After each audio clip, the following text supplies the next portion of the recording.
హాస్టల్స్లో భోజనం పెట్టి మంచి స్కూల్ నడిపించి మంచి పిల్లలకి అన్ని వసతులు కల్పించుకుంటా సన్న బియ్యం పెట్టి మేము పిల్లల్ని మా సొంత పిల్లల్లాగా చూసుకుంటాము అని చెప్పేసి కాంగ్రెస్ ప్రభుత్వం అంటుంది. దాని గురించి మీరు ఏమంటారు? ఈ కాంగ్రెస్ ప్రభుత్వం వచ్చినాక దగ్గర 3,000 మంది పిల్లలు చనిపోవడం జరిగింది. ఈ 3,000 మంది పిల్లలు ఉసురు కాంగ్రెస్ ప్రభుత్వానికి కంపల్సరీ ముడుతుంది. కాంగ్రెస్ ప్రభుత్వం మాత్రం కూలిపోతుంది. అంటే ఈ ఈ మధ్యకాలంలో కొన్ని సంఘటనలు జరిగినాయి. అంటే మేము కేర్ తీసుకుంటున్నాం అని అంటున్నారు. ఈ మధ్యకాలంలో జరిగిన ఈ సంఘటనలు ఏమైనా ఉన్నాయా? ఏం కేర్ తీసుకొని ఏం లేదు, చెప్పడం మరకే నా మాత్రంగానే మాట్లాడుతూ పోతుంది. కానీ ఎంతో మంది మీడియాకు తెలిసింది కొంచెమే, ఇంకా తెలియని ఎన్నో ఘోరాలు జరుగుతున్నాయి. విద్యార్థుల పట్ల చాలా ఘోరాలు జరుగుతున్నాయి. గత ప్రభుత్వం 3 సంవత్సరాల నుంచి పిల్లలకు పేద విద్యార్థులకు స్కాలర్షిప్ల గురించి కొన్ని ఏళ్ల నుంచి కొట్లాడితే ఈ పేద విద్యార్థులు ఫస్ట్ ఇయర్ అయిపోయారు. 2 సంవత్సరాలు ఫస్ట్ ఇయర్ సెకండ్ ఇయర్ అయిపోయినాక వాళ్ళు ఏం చేస్తారంటే సర్టిఫికెట్లకి వెళ్తున్నారు. వెళ్తే అక్కడ సర్టిఫికెట్ యజమాన్యం ఏం చెప్తుంది, మాకు గవర్నమెంట్ స్కాలర్షిప్స్ ఇస్తలేరు. ఈ పేద విద్యార్థులు ఎవరి దగ్గరికి వెళ్ళాలి, ఎవరిని అడగాలి? మా దగ్గరికి వచ్చి ఎంతమంది పిల్లలు ప్రతి కాలేజ్ విజన్ కానీ ఏది కానీ చాలా ఘోరం పరిస్థితి.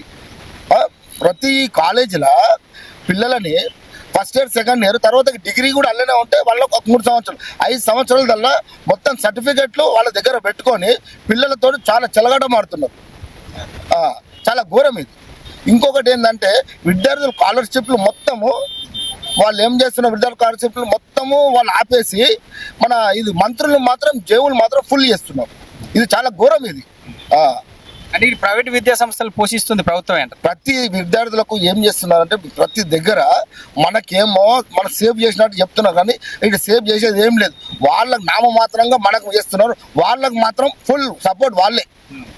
గవర్నమెంట్ ప్రైవేట్ విద్యా సంస్థలకు వాళ్ళే సపోర్ట్, లేకపోతే ఇంత ఘోరం ఇది పరిస్థితి. బస్ పాసులు కానివ్వండి, ప్లస్ విద్యార్థులకు స్కాలర్షిప్లు కానివ్వండి, ఏది కానివ్వండి చాలా చాలా ఘోరం ఉంది. ఈ రాష్ట్ర ప్రభుత్వం చేసేది చాలా ఘోరము. ఈసారి మాత్రం ప్రజలు మాత్రం వాళ్ళకి ఖచ్చితంగా బుద్ధి చెప్తారు. బీజేవైఎం తరఫున బీజేపీ ఉప్పల్ డివిజన్ పార్టీ తరఫున ఇవాళ నిరసన కార్యక్రమం తెలపడానికి ముఖ్య ఉద్దేశం ఏంటి? ఈరోజు బీజేవైఎం తరఫున ఉప్పల్ డివిజన్లో నిరసన కార్యక్రమం తెలపడానికి ముఖ్య కారణం ఏంటంటే విద్యార్థులు కాలేజ్ స్టూడెంట్స్కి ఫీజు రిమెంట్మెంట్ అని చెప్పి పడట్లేదు. దానివల్ల స్టూడెంట్స్ చాలా ఇబ్బంది పడుతున్నారు. ప్రతిరోజు తెలిసిన స్టూడెంట్స్ వాళ్ళని తెలియని వాళ్ళని బీజేపీ ఆఫీస్కి వచ్చి వాళ్ళ ప్రాబ్లమ్స్ చెప్పడం జరిగింది.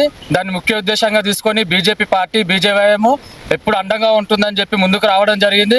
ఇప్పుడు మేము రేవంత్ రెడ్డికి చెప్పదలుచుకుంది ఒకటి ఏంటంటే, రేవంత్ రెడ్డి గుర్తుపెట్టుకో, విద్యార్థులు తలుచుకోవడం వల్లనే తెలంగాణ ప్రభుత్వం సాధించుకున్నారు. విద్యార్థుల పోరాటం వల్లనే. నువ్వు ఇట్లనే విద్యార్థుల మీద ఏదన్నా చేయాలని చూసినావు అనుకో, విద్యార్థులు ఇంకా ఓపికతో ఉన్నారు. వాళ్ళు కనుక ఒక్కసారి యుద్ధానికి దిగిరు అనుకో, నీ గద దింపడం ఖాయము. ఇక నీ అంతం కథమైంది. త్వరలోనే రాష్ట్ర ప్రభుత్వం కూలిపోవడం కంపల్సరీ అవుతుంది. విద్యార్థులతో చెలగాటం ఆడొద్దు. విద్యార్థుల జోలికి వస్తే ఎట్లుంటుంది అనేది విద్యార్థులకు తెలుసు, వాళ్ళు చూపిస్తారు.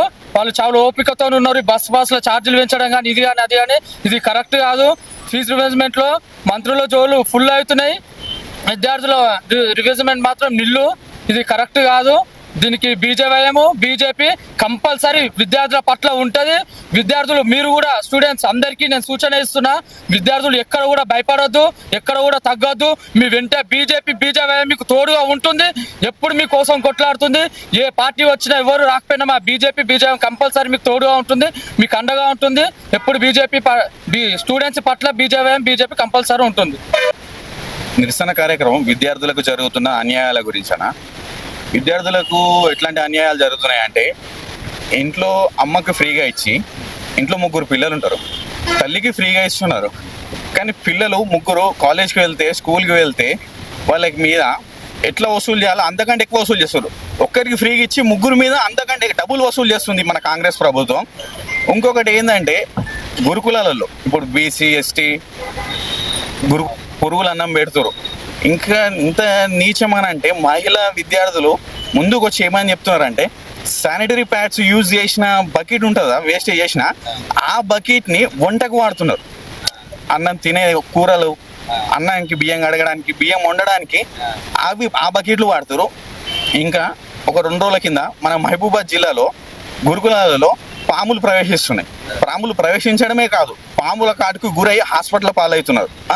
సచివాలయంలోకి వస్తున్నాయి ఆ పాములు, సచివాలయంలోకి వస్తున్నాయి ఆ పాములు, లేకపోతే సీఎం ఇంట్లోకి వస్తున్నాయా, మంత్రుల ఇంట్లోకి వస్తున్నాయా, ప్రజల ఇంట్లోకి ఎందుకు వస్తున్నాయి, ప్రజలు చదువుకునే స్కూల్లోకి ఎందుకు వస్తున్నాయి చెప్పండి. ఈ ప్రభుత్వం కేవలం వాళ్ళ కాంగ్రెస్ ప్రభుత్వం అనేది కేవలం వాళ్ళు మంత్రులు, ఎమ్మెల్యేలు, ముఖ్యమంత్రులు, వాళ్ళ పిల్లలు, వాళ్ళ భార్యల కోసమే తప్ప ప్రజల కోసం కాదు. ఇది ప్రజాపాలన కాదు, పనికిరాని పాలన ఇది. ప్రజల కోసం పాలన ఇస్తే మా విద్యార్థులు, మా అన్నలు, మా అక్కలు, మా చెల్లెలు చదువుకునే స్కూళ్ళు ఆ పరిస్థితిలో ఉండవు. కనీసం స్కూళ్ళల్లో టీచర్లు ఉండరు, టైంకి రారు, నోటికి ఎంత వస్తే అంత మాట్లాడతారు.